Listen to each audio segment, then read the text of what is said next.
Bugünkü mövzumuz Azərbaycanın iqlimidir. İqlimə əsas hansı görəyin hansı təsirlər eləyir? Əsas amillər hansıdır? Təsir göstərən amillər. Birincisi coğrafi illikdir. Yəni hansı coğrafi illikdə yerləşirsə, günəşin düşmə belə deyilir, bucağı da o coğrafi illiyə uyğun azalıb arta bilir. Relyef var. Relyefin məsələn dağlıq və yaxud da düzənlik, yəni günəşin düşmə bucağına və yaxud da digər hava kütlələrinin hərəkətinə də təsir edir. Hava kütlələri var. Hava kütlələri isə hansı hava kütlələri bu Azərbaycan iqliminə təsir edə bilər? Hansı hava kütlələri bu ərazilərə doğru hərəkət edə bilər? Bunları müəyyən etmək olar. Günəşin düşmə bucağı da həmçinin bu da təsir edir. Xəzər dənizi birbaşa bizim iqlimə yumşaltıcı təsir göstərir. Fikir verən indi günəş radiasiyasıdır, bunu xəritədə göstərəcəm. Ümumilikdə respublikamızda 120 ilə 160 kilokalori ilə arasında günəş radiasiyası dəyişir.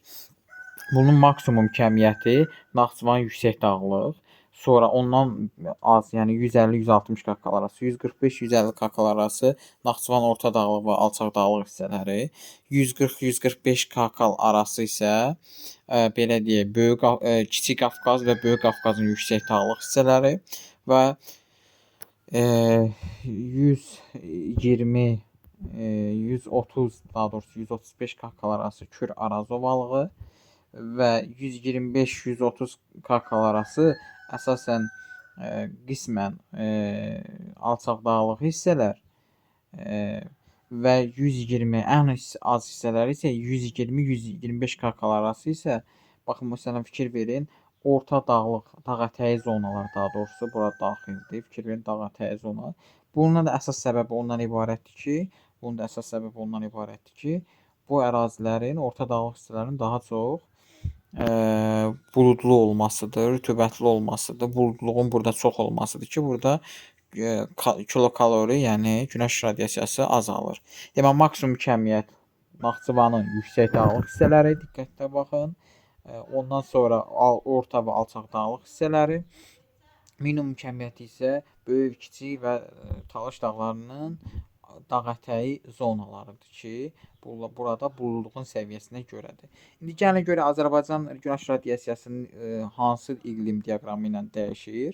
Bax, məsələn, C-dən D-yə qalxsaq, nə olur? İqlim diaqramında fikir verin, 140-130 kakal arası Kür-Arazdan başlayır, sonra düşür aşağı 120-yə qədər, çünki orta dağlıqdır, hündürlüyü artır. Orta dağlıqdan sonra yenidən artır. Burada da həmçinin A-dan B-yə doğru gedəndə, yəni bu istiqamətdə də Böyük Qafqaza, yəni Kür-Arazdan Böyük Qafqaza, Kür-Arazdan Kiçik Qafqaza, Kür-Arazdan elə Talışa doğru getsək, burada nə olacaq? Bu kəmiyyət əvvəl çox yuxarı olur, sonra yavaş-yavaş azalır, sonra yenidən qalxır. Bax, bu formada belə bir diaqram olacaq. Buna da fikir verək. Yəni, ən yüksək Naxçıvan orta dağlıq hissələri, yüksək dağlıq və alçaq və orta dağlıq hissələri, maksimum yüksək dağlıq, Böyük, Kiçik Qafqaz, Talış dağlarının yüksək dağlıq hissələri, Kür-Araz, ən aşağı isə qeyd etdiyimiz dağətəyi zonalardır. Böyük, Kiçik və Talış dağlarının dağətəyi zonalarıdır. Bir də günəşli saatların miqdarı var. Günəşli saatlar 1800-2900 saat arası dəyişir. Ən yüksək maksimumu isə Naxçıvanın Araz boyu düzənliyidir ki, burada 2900-ə qədər çatır. Onunla yanaşı, məsələn, 2000-2400 arası Kür-Arazdır, Ceyrançöldür, Abşeron yarımadası, bax, bu arasında düşür. Ən, belə deyək də, az düşən isə, günəşli saatı ən aşağı olduğu isə yenə də alçaq dağlıq, dağətəyi zonalardır. Bunlara Lənkəran, Şollar düşür. Çünki burada buludluluq çox olduğu üçün burada çox aşağı nə olur? Düşür. Burada elə bir ki, günəşli saatların miqdarı. Sonra temperatura fikir verək. Temperaturda respublikamızın ümumilikdə orta temperatur 14-14,5 dərəcə arası dəyişir. Maksimum da elə 14,5 alçaq dağlıqdır. Yüksək dağlığa doğru getdikcə bu azalır. Məsələn, alçaq dağlıqda, məsələn, Kür-Arazdır, 10-14,5 dərəcə arası. Sonra ümumiyyətlə orta dağlığa doğru, yəni alçaq dağlıq, daha doğrusu düzənlikdən alçaq dağlığa doğru getdikcə görürsünüz azalır. Alçaq dağlıq düzənlikdə 14-14,5 dərəcə olduğu halda orta dağlıq, dağətəyi zonalarda 10 dərəcəyə qədər, sonra yuxarı zirvəyə qədər gedir. O da hətta zirvələrdə isə 0 dərəcədən aşağıda temperatura orta illik temperatura məruz qalır. Yadınızda saxlayın, əgər deyə bilər ki, orta illik temperaturu 10 dərəcədən yüksək olan belə deyək, rayonlar, şəhərlər, düzənli ərazilər Şirvanı, Kürdəmiri, Ağcabədi, Mingəçeviri, ondan sonra Cəlilabad, Neftçala, Lənkəran kimi əraziləri götürəcəyik. Ondan sonra həmçinin də burada Qazax ərazilərini götürəcəyik. Əgər 10 dərəcədən aşağı olanlar deyilsə, dağlıq belə deyək, rayonlarımızı götürəcəyik biz. Qəbələ, Şamaxı, Şəki, Naxçıvan yüksək dağlıq hissələri, Kəlbəcər, Aydındır, bax, hündür dağlıq hissələri biz götürəcəyik 10 dərəcədən aşağı. Düzənliklər isə 14,5 dərəcəyə yaxındır. Burada da görürsüz, temperaturun dəyişməsidir. 10 dərəcə aşağı, 10 dərəcədən yuxarı. Burada yağıntıların miqdarı da var. Yağıntıların miqdarı da düzənlikdən dağlığa doğru artır. Maksimum kəmiyyət 1600-ə qədər, bax, Talış dağlarının ətəklərində 1000-1600-ə qədər Talış dağlarının ətəkləri və Böyük Qafqazda ikinci ən çox yağıntılı olan 600.000 arası fikir verin, bax bu hissələrdir. 600.000 arası bu hissələri əhatə edir. Böyük və Kiçik Qafqazın yüksək dağlıq, orta dağlıq hissələri, burada və Naxçıvan da yüksək dağlıq hissələri 400-600 arası dağ ətəyi zonalara düşür. Dağ ətəyi zonalar, orta dağlıq dağ ətəyi 200-400 arası daha çox Kür, Araz, ondan sonra fikir verin, bax bu düzənliklərin çox hissəsi düşür. Bir dənə burada belə deyək də, Abşeron yarımadasında bu əslən Puta qəsəbəsində 200 millidən aşağı düşür. Təqribən 98 millimetr yağıntı düşür. Ən aşağı nöqtəsi də budur. Ən hündür nöqtəsi isə ən çox, yəni yağıntıların olduğu hissə isə Gərgəran kəndidir. Lənkəran ərazisində 2700 millimetrdən çoxdur. Bu da əsasən yağıntılardır.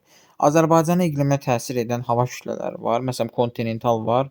Kontinental dəniz, kontinental arktik hava kütlələri var. Bu kontinental deməli arktik Kara-Barents dənizləri üzərindən, əsasən donmuş dəniz üzərindən gəlir.